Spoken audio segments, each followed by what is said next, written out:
सभी मित्रों को सादर जय जिनेंद्र और नमस्कार। मैं अशोक जैन, मिलन अभिव्यक्ति की वीडियो श्रृंखला में आप सभी का स्वागत है। मित्रों, अनेक बार ऐसा हो जाता है कि हम लक्ष्य निर्धारित करते हैं, कोई टारगेट निर्धारित करते हैं और वो प्राप्त करने में असफल हो जाते हैं। निश्चित ही वो लक्ष्य टारगेट कहीं ना कहीं किसी न किसी ने तो अचीव किया होगा, प्राप्त किया होगा। संभव हमारे प्रयासों में कहीं कुछ कमी आ गई होगी।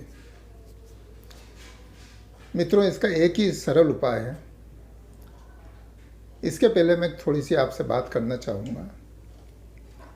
हम पाषाण युग की बात करते हैं। पाषाण युग, पत्थर का युग कहा जाता है। हमने आपने तो नहीं देखा, हमारे पूर्वज निश्चित उस युग में रहे होंगे। कुछ फिल्मों में ज़रूर हमने उस जीवन की वास्तविकता को देखा है, महसूस किया है। उस युग में रोटी, कपड़ा और मकान के साथ एक सबसे बड़ी आवश्यकता थी आपके जीवन को बचाए रखना। आपके शत्रु हों, जानवर हों, उनसे आपको लड़ना है और जीतना है। अगर आप उनसे हार जाते हैं तो आपकी मृत्यु हो जाती थी। रोटी, उसके लिए भी संघर्ष ही करना पड़ता था। जब तक रोटी नहीं मिलेगी संघर्ष करता ही रहेगा, नहीं तो भूखों मर जाएगा।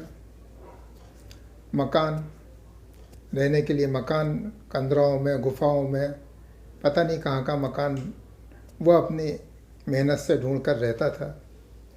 और कपड़ा तो आवश्यकता बहुत कम थी, पर वह जुटा लेता था। जिस जिज्ञासा से मित्रों, जिस संघर्ष से मित्रों वो अपना जीवन जीता था, वो अपना लक्ष्य प्राप्त करता था। उसका एक ही लक्ष्य था, मुझे आज का दिन पूरा करना है, जीवित रहना है। अगर उस लक्ष्य से वो विचलित हो जाए, हार जाए, तो उसका जीवन ही खत्म हो जाता था। मित्रों, आज भी हम लक्ष्य निर्धारित करते हैं, टारगेट लेते हैं। आज हमारे साथ पास बहुत सारी सुख सुविधाएं हैं, साधन संपन्नता है। हम उस लक्ष्य को छोड़कर हार जाते हैं, बैठ जाते हैं, निराश हो जाते हैं, हताश हो जाते हैं।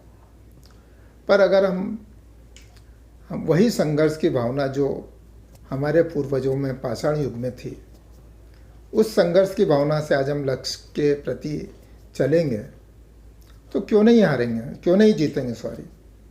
निश्चित ही हम जीत हासिल करेंगे।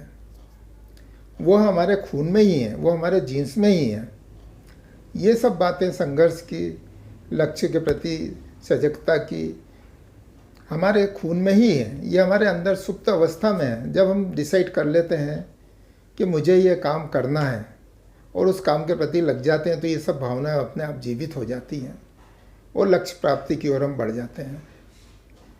तो मित्रों, कभी भी हताश नहीं हो, निराश नहीं हो।